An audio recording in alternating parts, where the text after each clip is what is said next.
Welcome back, everyone, to another episode of the Educational AD Podcast. We'll be right back with today's guest, but we want to give a shout out to our podcast partners, We Coach and the Global Community of Women in High School Sports. These are two great organizations that any athletic director, any coach should be a part of. We Coach and the Global Community of Women in High School Sports. Very proud to be partners with these two great organizations. Now, let's hear from our podcast sponsors. We want to say thanks to Athletic Surveys by Lifetrack. Athletic Surveys by Lifetrack are a quick, easy, and affordable way for you to collect comprehensive data that allows you to evaluate and improve your entire athletic program. Athletic Surveys by Lifetrack also connects you with 95% of the parents and the student athletes who really love your program, and it gives them a voice to help demonstrate the importance that a quality athletic experience has for them. Go to athleticsurveys.com or email them at info@athleticsurveys.com to get started. If you've never used a survey to take the pulse of your parents or your student athletes, you're really missing out. Go to athleticsurveys.com and let them help you take your athletic program from good to great. We also want to thank SnapRaise. Go to snapraise.com and see how their fundraising platform can help you and your coaches and your program raise thousands of dollars. Get away from the fundraising headaches of the past. There's no selling, there's no inventory. And what's more important, it works. Our coaches use SnapRaise at my school, and it was just fantastic. It was safe, it was secure, and like I said, it worked. Go to snapraise.com and check out the thousands and thousands of dollars that they have helped schools just like yours raise using SnapRaise. Choosing the right fundraiser for your athletic department is critical, and SnapRaise can work for you. Change your fundraising game plan. Go to snapraise.com to get started. We also want to thank Huddle. Huddle is how the world sees sports. Go to huddle.com and check out how over 200,000 teams across 40 different sports are using Huddle to help their athletes perform better. As a football coach, I used Huddle for years, but as an athletic director, our school was a Huddle school. And our coaches just love the auto tracking cameras, the easy to use mobile apps. Of course, they love the analytics, but there's so much more. Huddle is set up to work for any level of play. Club, youth teams, high schools, colleges, even the pros use Huddle. Go to huddle.com and you'll find a professional grade solution for the challenges you face as an athletic director. At Huddle, we believe in sports and teams believe in Huddle. Join the 6 million users. Go to huddle.com and find out how your school can become a Huddle school. That's huddle.com. We also want to thank Final Forms. Go to finalforms.com/Jake to see just how Final Forms can help you. Final Forms can help your stakeholders with things like mobile accessibility. And they've got reminders for parents about policies, about physicals, and all the forms that come when you have an athlete in the house. Final Forms can help your coaches with things like attendance and communication, and even help with their own certification management. And for you as an athletic director, Final Forms can help with eligibility, with rosters, and all the reports that come across your desk. You know, it's time that you talk to a team that's walked in your shoes. To take the next steps, go to finalforms.com/Jake to get started. That's finalforms.com/Jake to get started with Final Forms. We also want to say thanks to Sideline Interactive. Their indoor scoring tables and video boards not only generate income for your department, but they also create the ultimate game day experience for your student athletes. Go to sidelineinteractive.com and schedule a live web demo to see their tables and their boards in action. You can also email them at sales@sidelineinteractive.com to see exactly what their fantastic products can do for you. That's sales@sidelineinteractive.com. Check out their indoor scoring tables and video boards today. We also want to say thanks to Wall of Fame by Vital Signs. They're on a mission to bring your school's legacy to life. Go to vitalsignswalloffame.com and check out their interactive touchscreen consoles and their library of templates to help you recognize the athletic achievements of your students, both past and present. If you're looking for a really cool way to display your school's record boards or your Hall of Fame, Wall of Fame by Vital Signs can help you showcase your school's diverse history and your proudest moments. The website is vitalsignswalloffame.com. You can also email them at sales@vitalsignswalloffame.com to get started. vitalsignswalloffame.com. And we want to thank Gipper. Go to Gipper.com and see how athletic directors are creating world-class marketing content for their school's social media channels. You can do it in seconds on any device, and you don't need any design experience. It's so easy, even I can do it. Go to Gipper.com, tell them you heard about it on the podcast, and use the podcast code ADPOD10. That's ADPOD10, and get 10% off. Go to Gipper.com, start creating world-class content for your school's social media channels. We also want to say thanks to Hometown Ticketing, the leading digital ticketing provider to schools and colleges. Go to hometownticketing.com and they will show you how to set up online ticket sales for your schools and your events.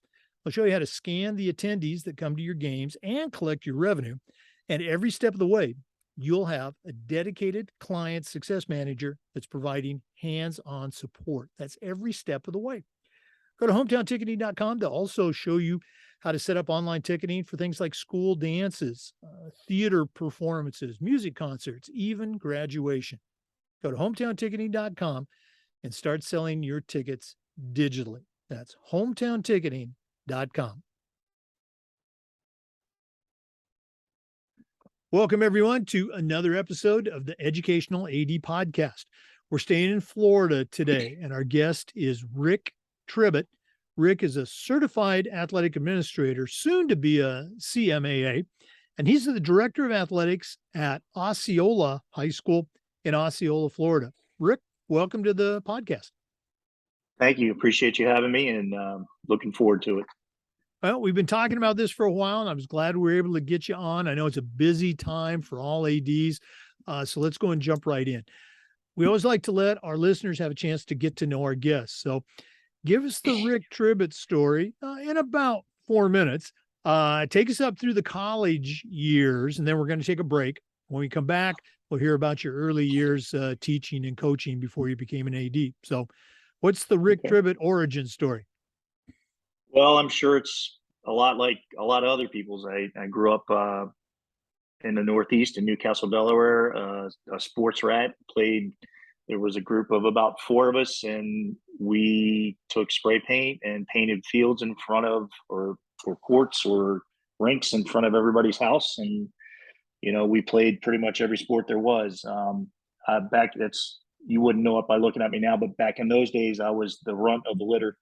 And so I was pretty decent in baseball, pretty decent in football, but I was giving up a lot of size. And one of my junior high football coaches talked me into going after wrestling. He said, "You're aggressive. You're fairly athletic. I think you'll do well." And it just took right away. And so, shortly after 9th grade, I stopped playing organized. I stopped playing a lot of those other sports. I still played, pickup games with my friends and stuff, but just a sports nut growing up, big trivia guy, and massive baseball card collection.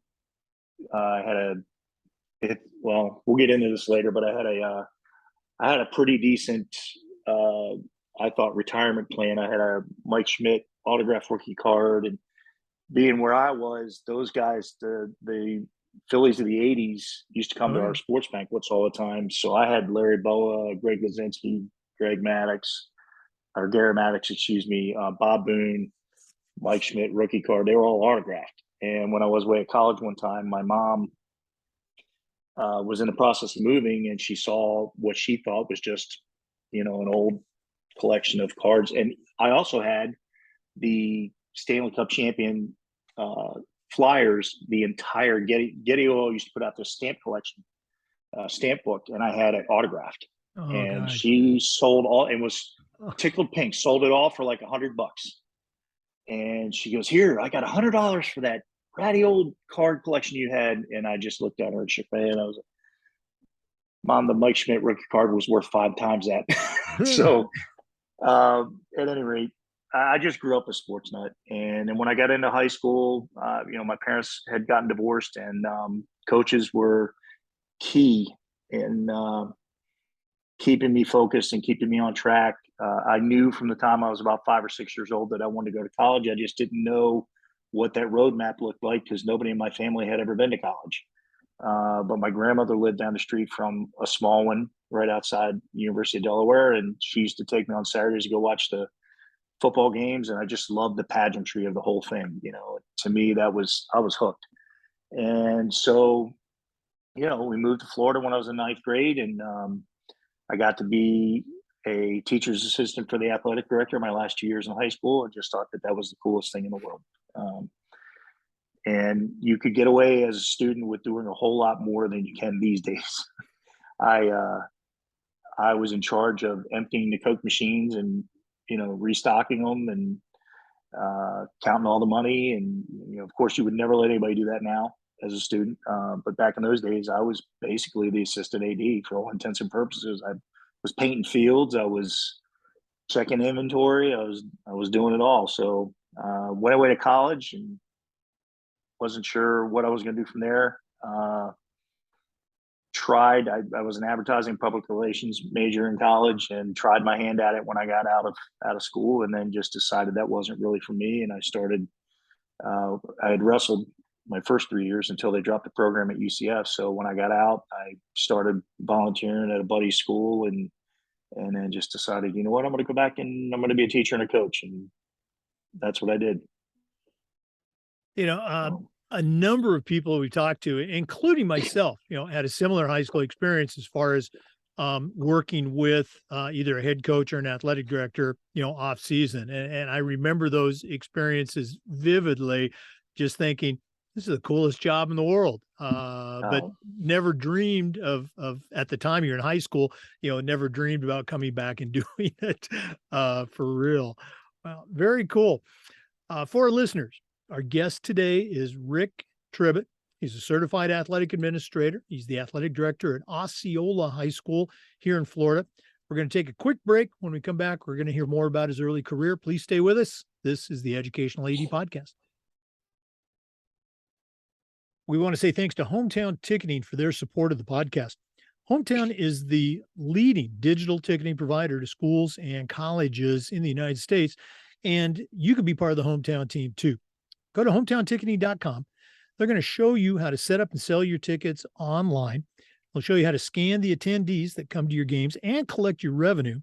And every step of the way, you'll have a dedicated client success manager that's providing hands-on support. I said every step of the way. Go to hometownticketing.com and they'll show you how to set up and sell tickets for school dances, for theater productions, for music concerts, even for graduation. Go to hometownticketing.com and start selling your tickets digitally. Come on. Welcome back, everyone, to the Educational AD Podcast. Our guest is Rick Tribit. He's a CAA, and he's the athletic director at Osceola High School. Rick, you kind of took us up through those post-college years. Talk a little bit about your early years teaching and coaching, and particularly when you made that decision to come to the other side of the desk and be an athletic director. Well, I think honestly, once I started teaching, I think that was kind of always the goal. When I was in college, I spent a lot of time. My last 2 years at UCF, I was a sports information department intern. So it was going to be one of those two directions, but I started at Dixie Hollins as an assistant coach there. And then we moved back to the Orlando area, and I ended up at Lyman for 3 years. And I coached wrestling and ninth grade football. And then I moved to Oviedo for 4 years. And then my principal there, Wayne Epps, who was awesome, I moved with him when he opened up Winter Springs. And that's when I got my opportunity to be an athletic director. I think by that time I had coached freshman football, a little bit of track, pole vault, wrestling, obviously. Softball. So I had kind of tested the waters in a bunch of sports, and being young and arrogant, you sit and listen to your friends talk about, oh, this is the way it needs to get done. And I kind of figured that from my standpoint, I felt like I could do more. It was important for me. We talked earlier about those coaches and those teachers that were big influences, and it really kept me straight, and kept me on track, and got me to finish college. And it was important for me to be that person for other kids, to kind of pay it forward. So I felt like I would have a greater impact as an athletic director than I would as an individual sport coach. So I went with Wayne to Winter Springs and opened up there in '96 as the first athletic director, and spent 10 years there. And then about that time, my daughter was playing junior high volleyball and starting to travel with her club and stuff like that. I felt like her mother and I weren't together, so I felt like I needed to spend time with her. So it was important for me to be able to do that. And I knew, as I was coaching wrestling year round. I spent 23 summers in Fargo, North Dakota with the national team. So I knew there was only one way that I was going to be able to be a good father, and that was to step back and just coach and teach and be able to follow her. So I did that, and moved to Osceola High School, ironically, and was there from '06 to '15. And then my daughter graduated, played 2 years of junior college volleyball at South Florida State. And then when she went on to UCF, about that time, my mom had taken ill and was in a nursing home down in Sarasota. Job opened up down there, so I took the job down there for a year. And then when she passed, we moved back to this area, ended up in St. Cloud for a year. And then the athletic director position opened at Celebration, and the principal there was a good friend of mine that I had worked with. He was a dean at Osceola when I was teaching there, and we actually ironically taught the same subject area. So he was a really good guy, and gave me a call and asked me if I'd be interested, and I said yeah. And so I spent the last 5 years as the AD at Celebration, and then this past summer, one of my best friends, Jim Bird, who was the longtime athletic director at Osceola, he's got grandchildren, so it kind of comes full circle. He's wanting to spend time with them, so he's moved up into the Panhandle, and I got a lot of phone calls. Hey, are you interested in maybe looking at coming home? And of course I was. It's Osceola is a great tradition, and I think every once in a while in your career you need a new challenge, and I felt like I was kind of at that place in my career where I needed something new, and taking over at Osceola certainly, and filling shoes as big as Jim Bird's are certainly a challenge. So that's where I'm at now. Yeah, you certainly had some success at Celebration as the athletic director. How are you? And Jim Bird, I'm getting confused here, but Jim was also, I believe, still a wrestling coach at Osceola, correct? No, he's now up in the Gulf Breeze area, up in the Panhandle. No, but He he stepped down was. as. Oh yes, Yeah. yes. And so, are you stepping into his shoes for wrestling coach too? I feel like I'm having a Godfather moment here. Every time I try to get out, they pull me back in. So it's highly possible. Yeah, I have been working with the kids a lot in preseason, because it's a great program with a lot of tradition, and I don't want to see it go to waste. Certainly not on my watch. So we'll see what happens with that. But right now, we have not hired a coach. We are looking for one, but it needs to be the right person. It's a marquee program, and it needs a great coach. Oh, no, absolutely. So for our listeners, we're recording this. I want to get my dates right. We're recording this on September 23rd. So this position is open at this point. So if you're interested, or somebody that'd be a good hire at Osceola High School to lead or get involved with the wrestling program, reach out to Rick, and we'll see what happens. But that's exciting. Okay. Who knows? We'll see what happens. We're going to be watching. Okay? For our listeners, our guest today is Rick Tribit. He's a certified athletic administrator. He's the director of athletics at Osceola High School here in Florida. We're going to take another quick break, but please stay with us. This is the Educational AD Podcast. We also want to say thanks to the good folks at Gipper. Go to Gipper.com and see how athletic directors and coaches are creating world-class marketing content for their school's social media channels. You can do it in seconds on any device, and you don't need any design experience. Go to Gipper.com, tell them you heard about it on the podcast, and use the podcast code ADPOD10. That's ADPOD10, and get 10% off. Go to Gipper.com, start creating custom branded content for your school's social media channels. Gipper.com.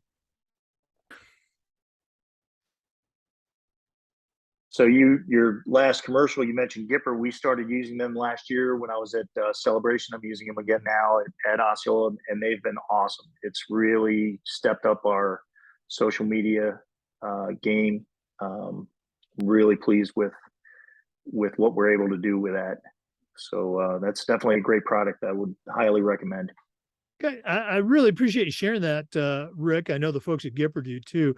I retired a couple of years ago, and it really wasn't at the forefront like it is now.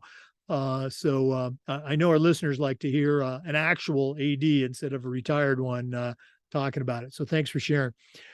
One thing we like to do with the podcast is give our guests the opportunity to acknowledge the mentors that they've had in their life. Obviously, there's tons of people that allow us and help us to get where we are today. None of us get where we're at by ourselves. So who are some of the mentors that you'd like to give a shout out to? I had a ton of them. As the saying goes, it takes a village. And certainly my mother and my grandmother were the two biggest ones, both the two strongest women I've ever met in my life. When my folks split up, it wasn't a great situation, and my mom had to make a tough choice to move back to Florida and move in with her mother. And she worked a couple of jobs and went to school at night and didn't get a chance to watch me compete much until my senior year. And it was important for her. I think that I set the example for my two younger brothers and go to college. So I would say that the biggest role model, obviously, or influence in my life was my mother. She taught me what it meant to never give up on anything, and what it means to work hard and have some discipline and a work ethic. So I definitely learned that from her. My wrestling coaches were awesome. I had a guy named Jeff Mack in middle school that was phenomenal. He ended up being I found out after I left, he ended up being a state senator up there for a lot of years. Bob Walker and Ethan Reeve, who were two All-Americans in high school, in college, and world level competitors. I was fortunate enough to have them as coaches when I was in high school, and those guys looked after me and made it possible for me to get connections to get into college and get a wrestling scholarship. And then I had a couple of teachers. The one I remember most notably was a lady named Penny Starling, who was my geometry teacher.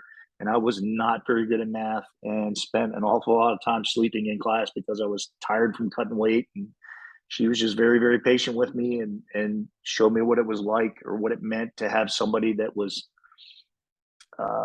empathetic, and be able to reach across that line with a challenging student. So I had a lot. And then I had a couple of principals, Wayne Epps, who I already mentioned at Oviedo, and Gary Pricer, who I had at Osceola, and Connor Gilbert, who I just worked with for the last 5 years at Celebration. Those guys were all instrumental in helping me develop as a leader. So, like I said, I had a lot, and I think one of the things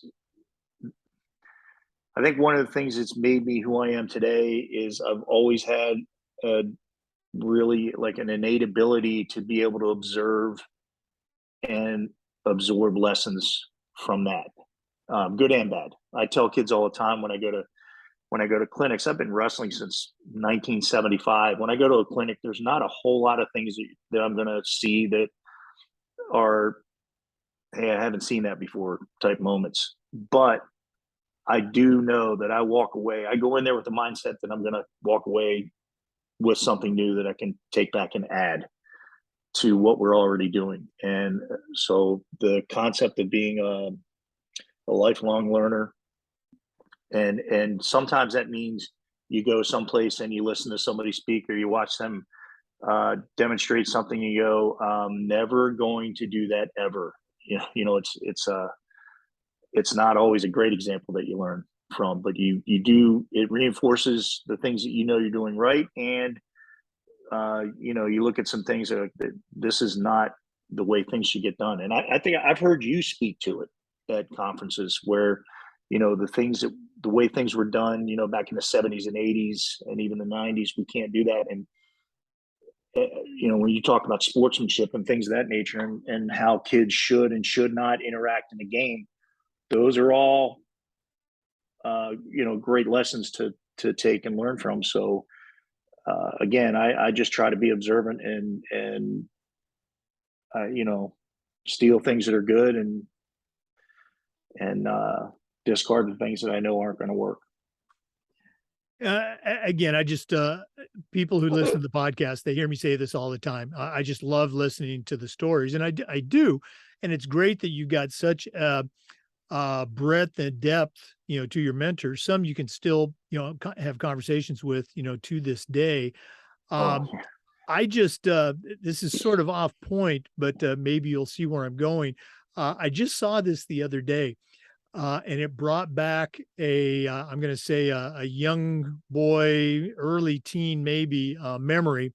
If I say the name Larry Owens, does that ring a bell for you? Yeah. Okay. There's a movie coming out, and it's called The Sophomore from Washington.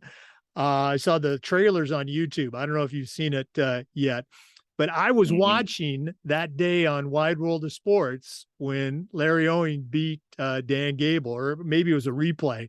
As a wrestling coach, is that something that is in wrestling lore? Is that a big deal, or is that just? Oh, absolutely. Absolutely. I mean, you tell kids in any sport, you tell kids all the time, hey, listen, nothing is over till the final buzzer sounds, and a lot of times they believe it and sometimes they don't. But I tell kids all the time, if somebody's up by 3 touchdowns in football, you're not likely to come back from that. It doesn't mean you quit. It doesn't mean you give up, but you're not likely to come back from that. The difference between that and wrestling is you always have a shot. Until that final buzzer sounds, you've got a shot, because you can catch somebody in something and pin them, and the match is over with. And you can be down. Well, back in those days, you could be down by 17. Now you can't, but they have technical falls. But I was too young. I hadn't started wrestling yet when that actually occurred. But I do remember when Gable was young and just starting to get into his coaching career and doing the gold medal wrestling camps. And I had attended one of those, and he was definitely, I had heard all the stories and heard all the lore. And that was definitely something that got me hooked. And like I said, I was fortunate. I had 2 really good competitors in Bob Walker and Ethan Reeves when I was in high school. And Ethan Reeves is a 2-time NCAA All-American at the University of Tennessee. And the guy that he wrestled is one of the guy that kept him from winning the national title. Lee Kemp is one of the greatest American wrestlers, in the history of the sport. So I've learned a lot from being around those guys and being exposed to some of those people. But yeah, I've definitely heard that story or watched it. All right. Well, I'm looking forward to seeing the movie come out. It's supposed to come out later in October. I'm sure it's going to be a independent release or something, but it's called The Sophomore from Washington. Go onto YouTube and watch the trailer. All right. For our guests, or for our listeners, our guest today is Rick Tribit. Kind of went down wrestling memory lane there. Rick is a certified athletic administrator, and he's the director of athletics at Osceola High School in Florida. We're going to take another break, but we'll be back with some more. Please stay with us. This is the Educational AD Podcast. We want to thank Final Forms for their support of the podcast. Final Forms is the industry leader in registration, but they're more than that. Final Forms can help your stakeholders with things like mobile accessibility, has reminders for parents about policies, about physicals, and all the forms that come when you have an athlete in the house. Final Forms can also help your coaches with things like attendance and communication, even help with their own certification management. And for athletic directors, Final Forms can help with eligibility, with rosters, and all the reports that come across your desk. It's time that you talked with a team that's walked in your shoes. To take the next steps and find out what Final Forms can do for you, go to finalforms.com/Jake. That's finalforms.com/Jake to get started with Final Forms. Welcome back, everyone. Our guest is Rick Tribit. He's the athletic director at Osceola High School here in Florida. Rick, you've been doing this for a long time. We already mentioned that you're on the verge of getting your CMAA, but we get a lot of younger listeners, a lot of new ADs, and I think it's important for them to hear about the journey that you and I and many others have taken with regards to the state association and national. So talk a little bit about how you first became aware of FIAAA and talk about your journey with the national organization. Well, I have a tendency to everything I do as an AD kind of comes from that same mindset that I took as a wrestling coach, and how to attack the job, and how to be a lifelong learner, and just like I said, if somebody's doing it right and they're being successful, I'm probably going to watch what they're doing and steal it, because there's people that obviously that are doing things the right way, and they've been successful throughout their career, no matter what it is they're doing. Like one of my very good friends, Doug Peters, who was a longtime athletic director at Lake Mary High School. That guy, he started out as a wrestling coach, obviously was very successful with that in the 80s and the early 90s. They had a great program. But then he took over as AD. He was a head football coach there. He won state titles. I know he won state titles as a golf coach. I think he did as a bowling coach as well. So he's coached multiple sports and been highly successful at all of them. So he and I spent a lot of time talking about, how to do things the right way, and what your core philosophies are, and how to do that. And I started talking to some other ADs around the state that I respected. So I was already used to going to FACA and some of these other clinics, Glazer for football, and some of these other things. So when somebody mentioned FIAAA, I started going to the FIAAA annual meeting, and found there were some great resources there for ADs, especially beginning ADs. So I learned a lot from going to those. And then I got interested in trying to, improve myself in terms of certification and things of that nature. So, I've run the high school, the FHSA state wrestling tournament since 2013, I think it is now. And then, 2014. We had an opportunity in 2013. I don't remember exactly what happened, but for whatever reason, the facility fell through in Tallahassee for flag football. So we ended up hosting that at Osceola High School, and Jim basically turned that over to me. So I did a lot of work with that. I've helped with the boys and girls lacrosse tournament when it was at Austin Tyndall in 2020.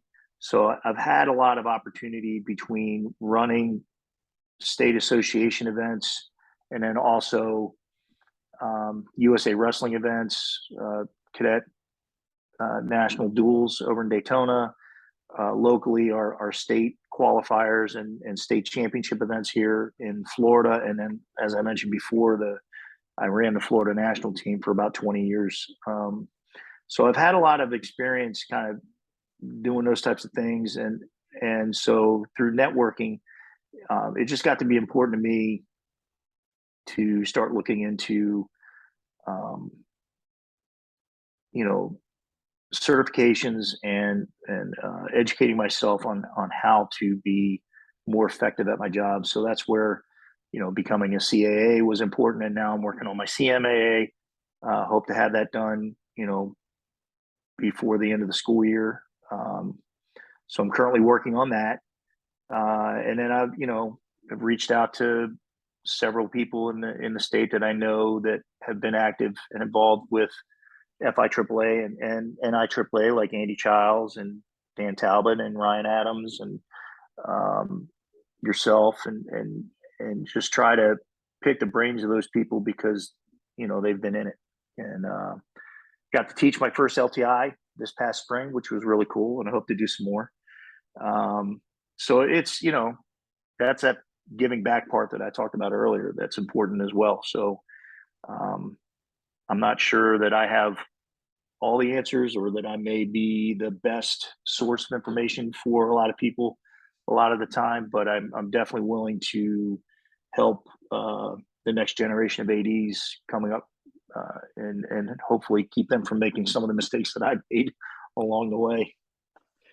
Well, you touched on a lot of great points. Number one, just creating and building that network, which is so critical for ADs and for coaches. Reaching out to others. You certainly mentioned some giants. Thanks for throwing my name in there too. But no, I mean, Andy was the president of the NIAAA. Back when I was just maybe getting some calls or emails to be on a national committee. And I know Andy helped move that through. He's never said that, but I just know he probably moved my application up to the top of the list at the national office. But again, you use those resources. And if you don't go to the conferences, if you don't attend, you don't take the LTIs, you don't do the workshops, it's harder to make those, build those professional relationships, which are so important. And giving back, you're doing that with everything you've done with wrestling and your involvement with FACA. And that's what we're doing with this podcast. We're trying to give back. People were so good to me as I was coming up. I want to give back, and you're helping me do that. So thanks. We'll do this at the end of the podcast, but if one of our listeners wants to reach out and pick your brain a little bit, what's the best way that they can get a hold of you? The easiest way is my email. It's Richard.Tribit, T as in Tom, RIB as in boy, IT, at Osceola Schools, and that's plural, .net. So Richard Tribit at OsceolaSchools.net. That's the easiest way to reach me. But I'm, like I said, I'm happy to help. I try to do that. We've had some turnover in our county. I'm not quite the senior AD in our county yet, but I'm getting close to it. But one of the things I wanted to mention this too, and I neglected to in the last. It's funny because you asked earlier about making that transition from wearing a coach's hat to being across the other side of the desk. Now, I think one of the things that I was very bad about this as a young coach. I hated everybody. Everybody was the opponent, and very few people did I allow inside that were coaches, because I was just looking to beat you, and I wasn't real good about that as a younger coach. One of the things I've noticed as an athletic director, you still have that drive. You want your program to be successful. You want your program to be the best. But I've found that people are much more willing to share ideas because they're learning from you just as much as you're learning from them. And nobody wants to be on the 6 o'clock news. Nobody wants to make a mistake that puts your program in jeopardy. So I think that people at our level, at the athletic director's level, are much more willing to work together, to share ideas, to help each other succeed than maybe you are as a coach. I think we're more collegial as an AD than we were. At least I can say that of myself. But I think I've found that to be true with most people I've talked to. Oh no, you're spot on. As coaches, you're keeping everything close to the vest. You might give them a little bit at a clinic, but you're not going to, give them the keys. As ADs, it's just the opposite. Athletic directors can't wait to help somebody out. And when we do end up stealing an idea, I think it's universal that you say, "Hey, I got this from so and so at his school or her school. They did a great job." So Yeah, it's spot on. But you made me think of something years and years ago. Head football coach, we went to a 7-on-7 tournament, and just looking across the field at okay, who are we going to play next? Oh, look at those guys. And we had no idea who they were. Look at those coaches. Oh God, we hate them. We literally said that as a head coach and my young assistant, younger than me, and we ended up playing them. We met the head coach, and to this day, he's one of my best friends in coaching Yeah. still. But yeah, you're absolutely right. I can relate to that. I'm sure there's some other knucklehead coaches out there as well. Our guest is Rick Tribit. He's a certified athletic administrator, soon to be a CMAA, and he's the athletic director at Osceola High School in Osceola, Florida. We're going to take another break. Please stay with us. It's the Educational AD Podcast. We want to say thanks to the good people at Sideline Interactive. Go to sidelineinteractive.com and check out their indoor scoring tables and their video boards. They not only generate money for your department, but they create the ultimate game day experience for your student athletes. Like I said, go to sidelineinteractive.com. You can schedule a live web demo and see their tables and their boards in action. You can also email them at sales@sidelineinteractive.com to see exactly what their fantastic products can do for you. That's sidelineinteractive.com, or email them at sales@sidelineinteractive.com and check out their great products. Welcome back, everyone, to the Educational AD Podcast. Rick, I know you just recently started as the AD at Osceola. You'd mentioned you'd coached there before, but you've been an AD for a long time. And one of the things we try to do with the podcast is this idea of sharing best practices, so people don't have to steal them. What are some things that you've done, maybe at your other schools, or maybe something you're going to bring to Osceola that you're particularly proud of? Do you got any best practices you can share? Yeah, I mean, I kind of consider myself a fairly meticulous planner. So, and again, this is one of the things I stole from Doug Peters. He was gracious enough to share his athletic department handbook with me, and in there, I found some things dealing with um, game day scripts, uh, sending out detailed information to visiting schools on where their locker rooms are going to be, what we'll do in the event of inclement weather, if there's an emergency, these types of things. I think as an AD, I can't tell you the last time I was at a varsity home football game where I actually spent a significant amount of time watching the game. I find myself looking in the stands, checking the gates. I'm on the radio, checking to make sure everybody's doing well at their location. I'm taking drinks or snacks around to, the folks that are working for us and the visiting admin that's there on duty. But I think the big thing, you hear a lot of people in other sports complain about the amount of attention that football gets, but I think the thing that people forget a lot of times is far and away there's at most schools, probably 95+% of the schools that you deal with. There's more people attending those events, more likelihood that something could go catastrophically wrong. So you spend a lot of time worrying about that. So to me, when I send out that information to the visiting AD, I always CC the principal, even though they probably don't want to be bothered with it, and the head coach, and say, hey, listen, please let us know if you've got any admin coming. We've got a hospitality room that they're more than welcome to take advantage of, either before the game or at halftime. I take my principal over at every game, and we go introduce ourselves to the visiting admin, because we appreciate the fact that they're there. Because if something does go wrong, especially in a heated rivalry, like I'll give an example, us and St. Cloud, that next year will be the 100th year of that game. I think it's the third longest standing rivalry in the United States.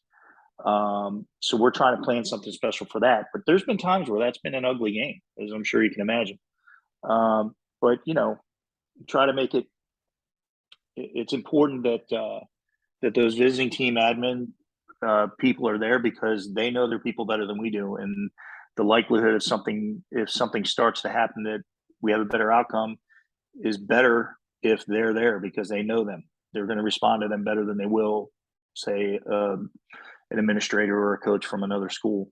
So that would be one thing, is just making sure that you always plan for and consider what could be the worst case scenario and try to figure out, a plan to keep that from happening, or at least mitigate what could possibly happen. And then the other thing, and I think we did a great job of this in Celebration, and I think that's the reason why we were very successful the last several years there, is our coaches were not afraid to share their best practices with each other. And we spent time in our coaches meetings talking about, hey, cross country team, you guys do a great job with developing relationships with the kids. Talk a little bit about how you do that, and so we spend some time doing that, and that's something that we've always had a good history of it at Osceola too. I know, dating back to when I was here, between 06 and 15, we did a lot of that too. If like I said, I think the really good coaches, if they see somebody doing something well, they're going to steal it and they're going to adapt it to their program. There's no sense reinventing the wheel. If it's being done well, use it.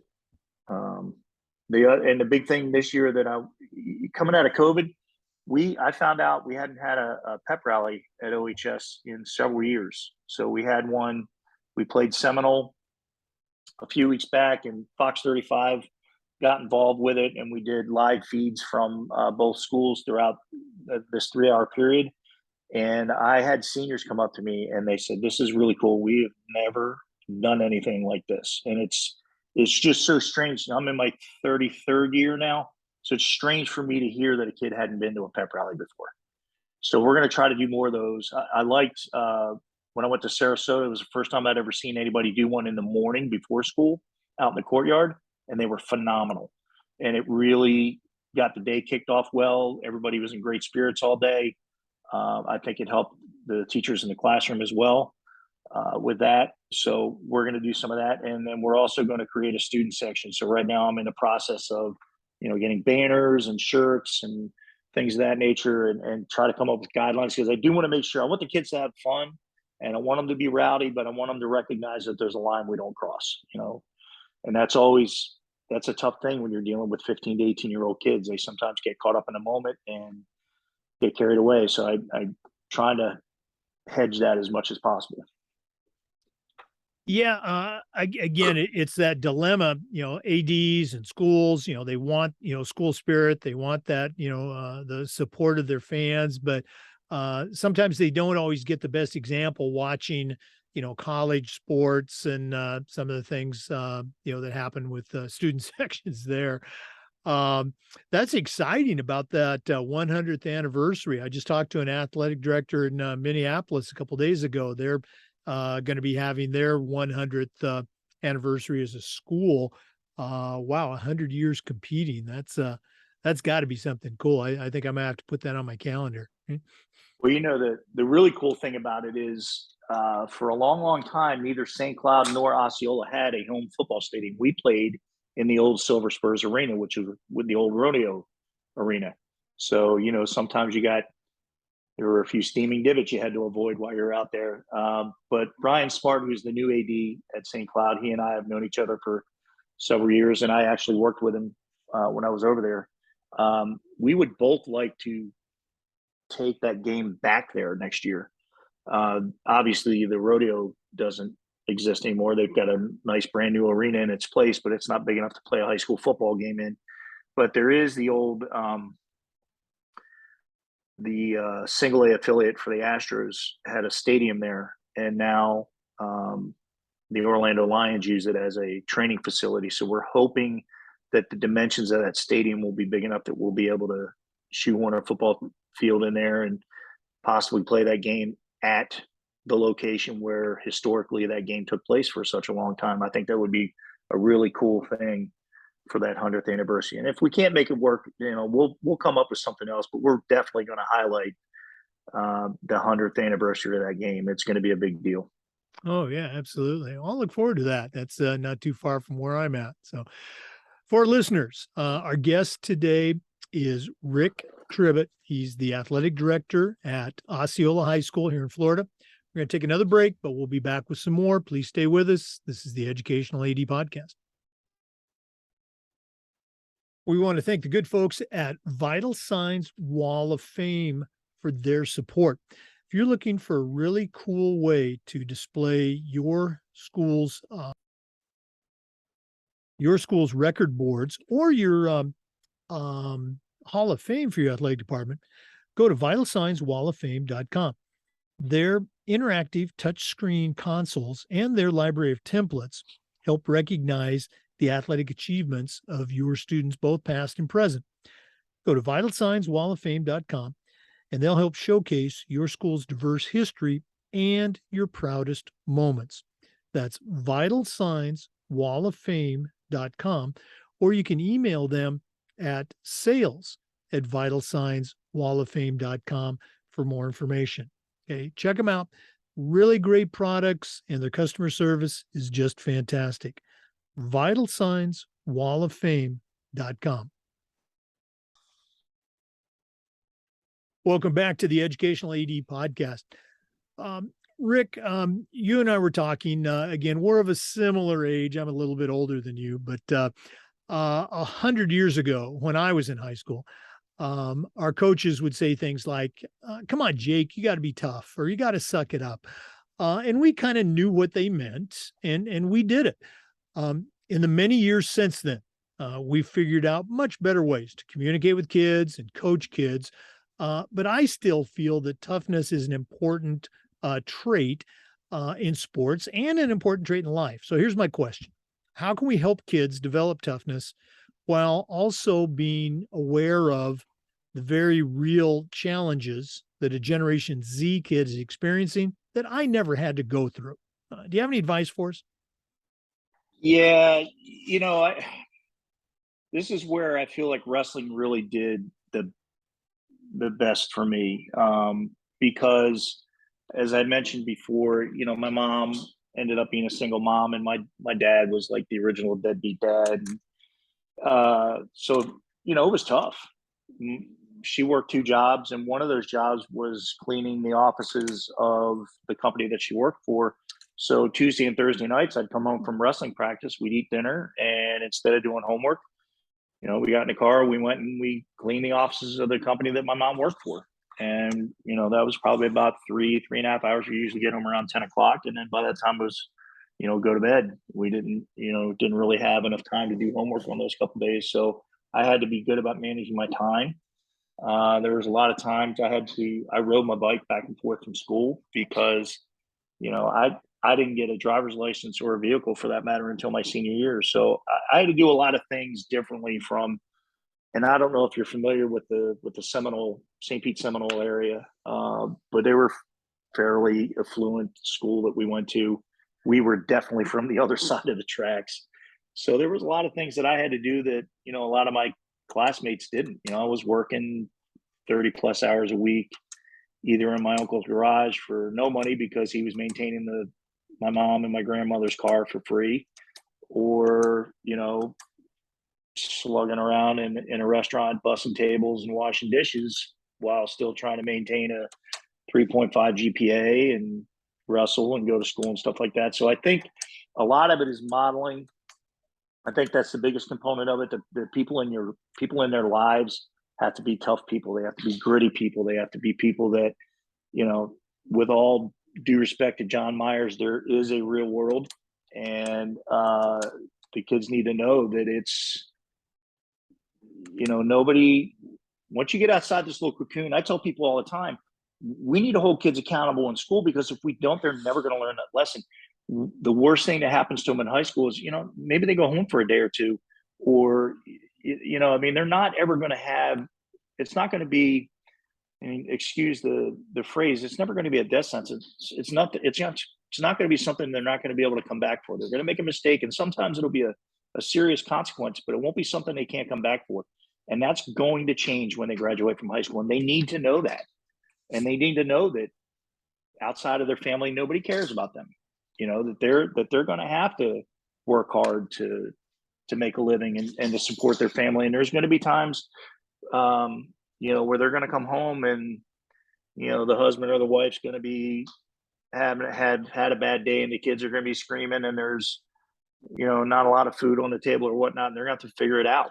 There's going to be tough times in life that they have to figure it out. And I think that is the thing that sports should teach them, is how to overcome adversity, how to be gritty and work your way through a problem. So I think that, to answer your question, how do we help kids be tough? We let them fail. All right. We let them not be afraid of failure and understand that, there's an old saying, sometimes you win, sometimes you learn. And don't, embrace, what's the t-shirt? Embrace the suck. Learn how to battle through that. Learn how to battle through tough times. And if you can do that, it's a metaphor, of course. If you can do that on the field, if you can do that in a practice, if you can do that on the court, then you can do it in life. It's just a matter of applying the same mental concepts to the problem. Yeah, again, you touched on so many important things there, and I think it's kind of generational. This crop of parents, or maybe the last couple crops of parents, seem to want to bulldoze those challenges and problems out of the way so their kids won't fail. And as coaches, we know that's the only way you improve, is you try, you fail, and then you get back and do it better the next time with a coach. That's what coaches are for. Wow, great stuff. Thanks so much for sharing. For our listeners, our guest today again is Rick Tribit. He's a certified athletic administrator. He's the director of athletics at Osceola High School here in Florida. We're going to take another break, but please stay with us for the Educational AD Podcast. We want to thank Huddle for their support of the podcast. Go to huddle.com. Huddle is how the world sees sports. And over 200,000 teams use Huddle to help their athletes play better using video and analytics. As a football coach, I used Huddle for years. As an AD, our school is a Huddle school, and our coaches just love the smart cameras, the mobile apps. Of course, they love the analytics, but there's so much more. Huddle is built to help every level of play, from club and youth teams all the way through high school and college programs. Go to huddle.com. And you're going to find a professional grade solution for the challenges you and your coaches face. Go to huddle.com. We believe in sports, and teams believe in Huddle. Join the 6 million users. Go to huddle.com and see how your school can become a Huddle school. And we want to say thanks to SnapRaise.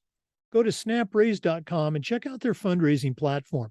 Our coaches use SnapRaise, and it was just great. As an athletic director, I knew what was going on, but I didn't have to be involved. And SnapRaise allows you to get away from the headaches of the past. There's no upfront cost. You can track your leader dashboard. Your data is secure, but what's more important, SnapRaise works. Go to snapraise.com and check out the thousands and thousands of dollars that they have helped schools just like yours raise using SnapRaise. They even have a program where you can get your money before you actually raise it. Go to snapraise.com to find out more. Change your fundraising game plan and start a fundraiser that works for you. Go to snapraise.com for more information. Welcome back, everyone, to the Educational AD Podcast. Our guest is Rick Tribit from Osceola High School. Rick, you and I were talking, and branding and social media is something that's very important to you. I thought you had some good things that you could share with our listeners. So if you don't mind, share some of your branding ideas and suggestions. Yeah. So I was like I said before, I was an ad PR major in college, marketing, and so it's always been something that I feel like I've been kind of naturally fairly good at. But I think it's important, especially in today's environment. Gate revenue, as you know, certainly isn't today what it was when I was in high school, or even when I first started coaching. Gate revenues are shrinking.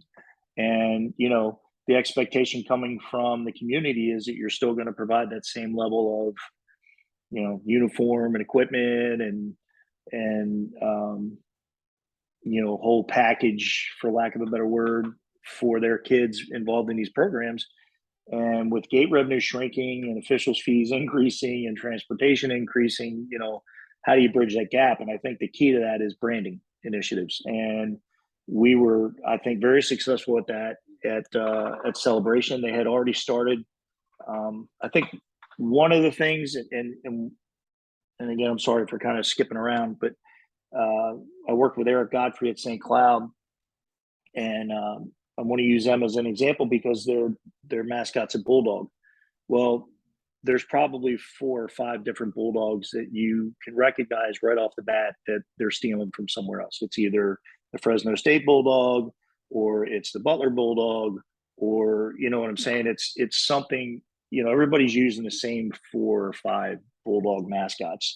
Very rarely do you have one that's unique, and I think that was important to Eric with the rebranding effort that he did at St. Cloud, that they get something that was unique to St. Cloud. Now, I'm fortunate at Osceola, there's no other Cowboy Jake anywhere in the country. That is a unique. It's a brand all of itself, and so I'm fortunate that I don't have to do a complete rebranding. We are going to do a branding refresh because we've got about 12 different logos out there, and I want to try and. I think that waters down our brand a little bit. Jake's iconic. So we're gonna do some things that are more in lines with featuring that and that history and that culture of Osceola High School, because it is a very old school with a lot of tradition and history behind it. It's Celebration. It's a fairly new school. It was built in 2003. The first logo that school had, I used to always joke. I said it looks like it was drawn by a 5th grader.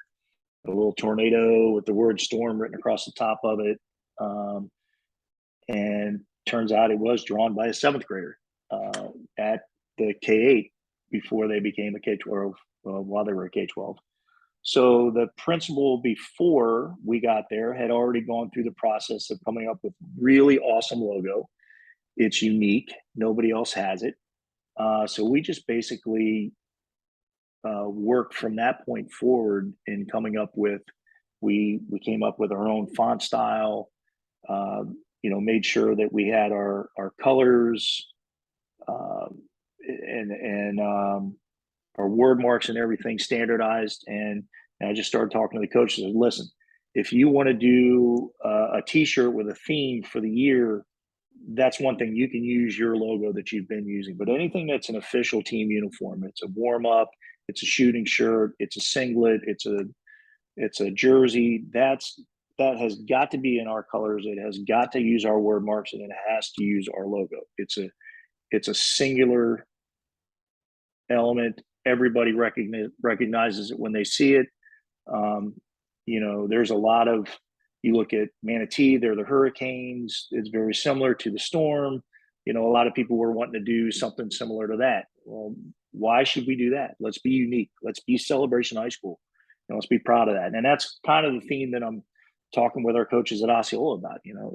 The difference is I've got an iconic brand to start out with. I don't have to reinvent the wheel with this. It's just a matter of, hey, let's solidify what we're doing. Let's make sure that anything that's presented out there that is Osceola High School is in our brand element, with our word marks, with our colors. And that's the other thing. We've had at Osceola, there's been navy blue uniforms, there's been baby blue uniforms, and we're royal blue and old gold. So we need to get back to, standardizing that. And it's okay to have, like black or gray as a third color option for, especially like with football, because the trend now is everybody wants 8 different uniform sets like Oregon. I hate it. I love Oregon, but I hate that trend. Yeah. Well, I don't have to worry about paying for it because they're going to pay for that if that's the road they choose to go down. But I agree with you. I would, but I think if you're going to increase the shareholders in your organization that there's got to be a standard element out there. There's got to be something that uh, when they see it, they recognize it and for what it is, and that's Osceola High School. So we're gonna feature Jake. We're gonna go back to using our original school colors. We're gonna come up with a word mark that encompasses the look and feel of the Osceola Cowboys, and I'm confident that we'll see similar results what we saw at St. Cloud and at Celebration.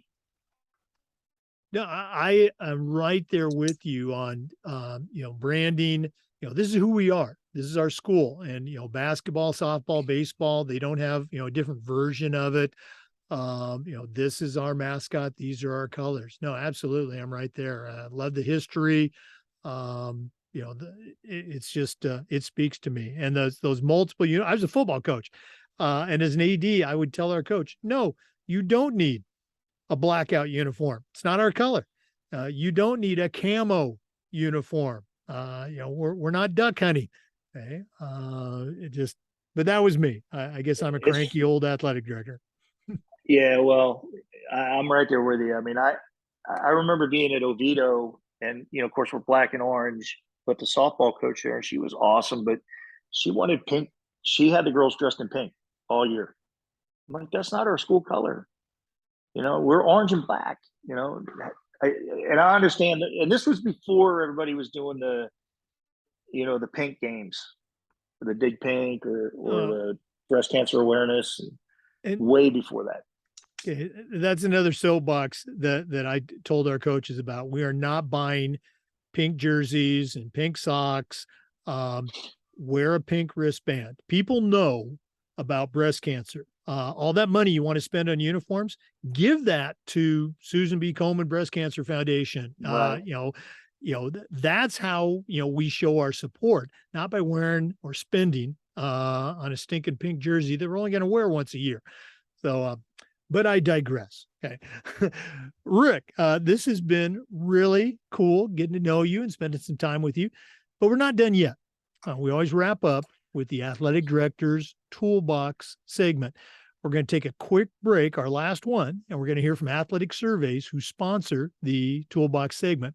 When we come back, we're going to find out what Rick Tribit is going to put in his new AD toolbox. Please stay with us. We want to thank Athletic Surveys for sponsoring the Athletic Toolbox segment. Athletic Surveys by LifeTrack are a quick, easy, and affordable way for you to collect comprehensive data about your school's athletic program. Athletic Surveys by LifeTrack also connects you with the 95% of the parents and the student athletes who really love your program, and it gives them a voice to help demonstrate the importance that a positive athletic experience has for them. Go to athleticsurveys.com or email them at info@athleticsurveys.com to get started. At my school, we use surveys for just about everything, for coaches, for teachers, even for parents. And the information that came back was almost always positive, and it will be for you too. But the surveys also allowed that squeaky wheel parent to vent a little bit, and sometimes they'd share a small problem that you could address and keep it from turning into a big problem because you didn't know about it because you hadn't done a survey. Go to athleticsurveys.com and let them help you take your athletic program from good to great. Well, we've been spending time with Rick Tribit, the athletic director at Osceola High School, Osceola, Florida. Rick's about to become a CMAA, but right now I'm going to challenge him to send out a brand new athletic director on the very first job, and I'm only going to let him put 3 things in their toolbox. Rick, what 3 items are going to go into your new athletic director toolbox? Well, we touched on a lot of topics that they all need, but the 3 that I came up with was the first one: be an empathetic listener. Make sure you hear your coaches, do the best you can to support them. I think we all have friends or acquaintances or people that we know that we're great in the classroom, and then they went into administration and they forgot what it was like to be in a classroom, and then all of a sudden they start piling duties on you. And we hear that complaint a lot in education. So try to do everything you can to make time to help your coaches and help educate them and help them with their journey to become better, because we can all be better. None of us, I don't care how successful you are.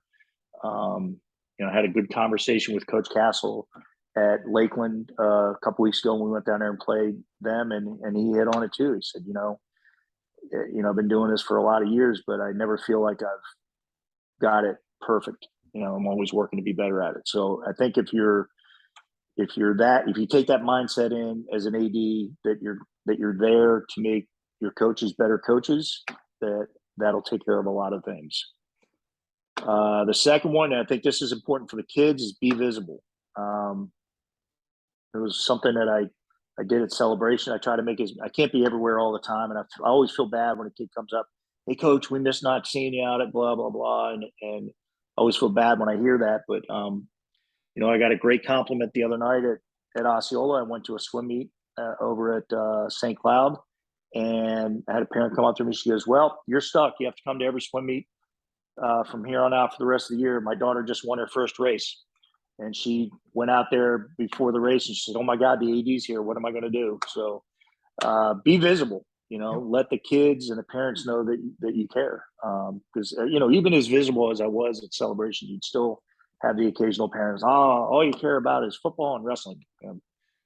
Lady, I've been at every volleyball game we've had this year, I mean, I'm thinking in my head, I didn't say it, Right. but definitely be visible. That's a big thing. And then the last thing, and I have done this at every stage of my career, is do not be afraid to look in the mirror. We tell kids all the time to look inward for improvement, and we've got to be willing to do the things that we tell our kids to do. And if we're going to be better at what we do, then you need to be a lifelong learner. You need to always look for some small way, even if it's something that you do very, very well. How can I make it just a little bit better? One of the things I've been telling my wrestlers this year is, I want your goal every day when you come in here to be 1% better when you leave than you were when you came in. If you're 1% better every day throughout this season, you're going to be 33% better than you were at the start of the year. That's a heck of an improvement in any way you look at it. So, go to clinics, go to conventions, have conversations with your peers, look at people that are doing things and doing it well, and don't be afraid to go up and ask them. Steal good things. But those would be the three things that I would recommend. Well, I love them all. But I love that last one. Don't be afraid to look in that mirror. Very cool stuff. Rick, we did this earlier, but once again, if a listener wanted to reach out, pick your brain a little bit, listeners, you got a great resource here. I think you should take advantage of it. What's the best way they can get in touch with you? You can catch me via email. It's richard.tribit. That's T as in Tom, R-I-B as in boy, I-T, at osceolaschools.net. We are in the process. Hopefully in the next couple of weeks, we'll have a new athletics website up that will have my contact information on the front page. If you go to the current Osceola High School page and click on the athletics link, there is a link with my email on there as well. Yeah, I checked that out. There's also a great picture of your logo, Cowboy Jake there. That's a great logo. Okay.